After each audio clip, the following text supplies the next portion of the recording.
Hello everyone, this is João from Kenhub and welcome to another histology tutorial where this time we're going to be talking about elastic cartilage. Now before we begin talking about elastic cartilage, let's first quickly define what cartilage is. Cartilage is a type of connective tissue found in the human body that is characterized by cartilage cells known as chondrocytes, which are embedded in the extracellular matrix. Cartilage is a flexible, avascular type of connective tissue found in many different parts of the body and can be subdivided into three types according to its properties and components.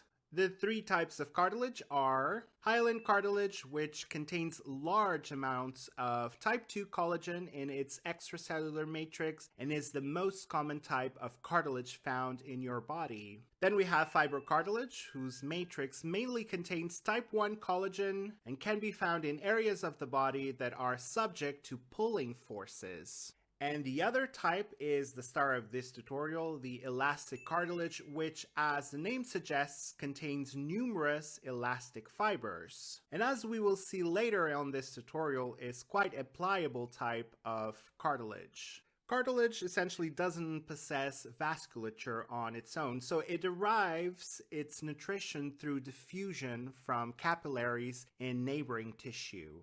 So that's it, an introduction of what cartilage is and the different types, and we're going to move on to talk about then elastic cartilage. Elastic cartilage, as we just saw, is one of the three types of cartilage found in the human body. Here we see a micrograph of the external ear, which is a typical structure in our body comprised of elastic cartilage. In addition to the external ear, elastic cartilage can also be found in the walls of the eustachian tube, seen here, which is also known as the pharyngotympanic tube or auditory canal. And the epiglottis, seen here from the dorsal aspect, is also made up of elastic cartilage. Like the other two types of cartilage, the cartilage cells of elastic cartilage are known as chondrocytes. And chondrocytes comes from the Greek word chondros, which means cartilage, and cytos that means cell. Here in this micrograph, you can see these cartilage cells highlighted in green. These cartilage cells are responsible for production or secretion of extracellular matrix, also known as ECM of elastic cartilage, and these cells remain embedded in the ECM that they produce.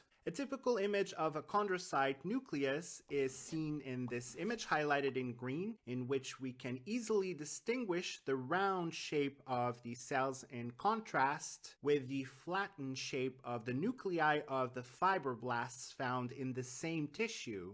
The chondrocytes of elastic cartilage, and also those that we find in the other two types of cartilage, these chondrocytes are found inside cavities or spaces within the extracellular matrix known as lacunae. Here we see these cavities or lacunae highlighted in green. Remember that the singular form of lacunae is lacuna. Within the cartilage matrix, or ECM, chondrocytes can either be found as single cells, or they can be found clustered together in aligned aggregates, where they are collectively known as isogenous groups of chondrocytes. Here in this micrograph, you can see an example of isogenous groups of these cartilage cells. It is also important to pinpoint that we can see the chondroblasts in the periphery. This is relevant if we want to understand the origin of the chondroblasts and therefore the origin of the isogenous group of chondrocytes. The term isogenous refers to a common progenitor cell. So when we say isogenous group of chondrocytes, we actually refer to a cluster of chondrocytes that originate from a division of a common progenitor cell, which is also known as a chondroblast. As we have already seen, chondrocytes are responsible for the production of the extracellular matrix of cartilage, which is also simply known as the cartilage matrix. This matrix contains high amounts of heavily glycosylated proteins known as proteoglycans and long-chain polysaccharides that contain an amino sugar known as glycosaminoglycans. Now in this slide we can see the cartilage matrix highlighted in green. As we were saying, the presence of these glycosylated proteins in the matrix gives cartilage tissue the capability to withstand compressional forces. The cartilage matrix of elastic cartilage also contains elastic fibers and collagen, making this tissue tough and flexible at the same time. These elastic fibers found in the extracellular matrix are responsible for the elastic properties of this type of cartilage. Here in this micrograph, you can see the elastic fibers highlighted in green. These elastic fibers are arranged in dense branching networks in the cartilage matrix. All the other components of the extracellular matrix allow the cartilage to bear mechanical stresses. Elastic cartilage found in the body, or all elastic cartilage found in the body, is surrounded by a dense connective tissue sheath known as the perichondrium.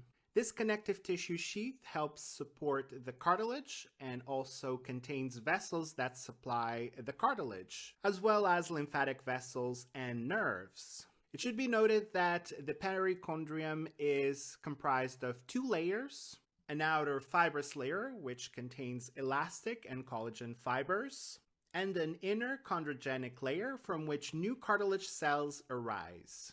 Chondroblasts, seen here in this micrograph right now, are found in the chondrogenic layer of the perichondrium that we just mentioned, and they are immature chondrocytes which are derived from the perichondrial cells. Remember that these cells also produce extracellular matrix. We have covered all the relevant information connected to elastic cartilage. Yes, this is a very short tutorial. It is time for us to now talk about a few clinical notes connected to this type of tissue. An interesting clinical note to bear in mind is that cartilage tissue has an inability to regenerate or repair fully. This feature can be attributed to the fact that chondrocytes or cartilage cells are immobile as they are situated within the lacunae in the cartilage matrix. Taking into the account the fact that chondrocytes have low mitotic and metabolic rates, their inability to regenerate or repair fully can be then explained. In addition to that, the lack of vessels in cartilage tissue provides another explanation for this inability of the tissue to regenerate. However, a limited amount of repair can take place in injured cartilage with the help of chondroblasts and fibroblasts if the injury that occurs involves the perichondrium, in which case these cells are mobilized to repair the injury. It should be noted that in most such cases, the new tissue that is formed during the repairing process is dense connective tissue, and as such, the cartilage does not necessarily retain its normal function. That is to say then that the function is very often impaired. And this brings us to the end of this tutorial, but before we go, I would like to quickly recap what we've learned. So far, we have learned that elastic cartilage is one of the three types of cartilage found in the human body. By now, you should be able to identify that elastic cartilage can be found in the pinna of the external ear, the epiglottis of the larynx, and eustachian or auditory tube. We also saw that, like the other two types of cartilage, elastic cartilage is comprised of cartilage cells known as chondrocytes, and extracellular matrix, which contains elastic fibers and type 2 collagen. In addition to that, we also saw that because of the composition of the extracellular matrix, elastic cartilage has somewhat pliable and resilient properties. And that's it for this tutorial. Thank you for watching, and I will see you on the next one.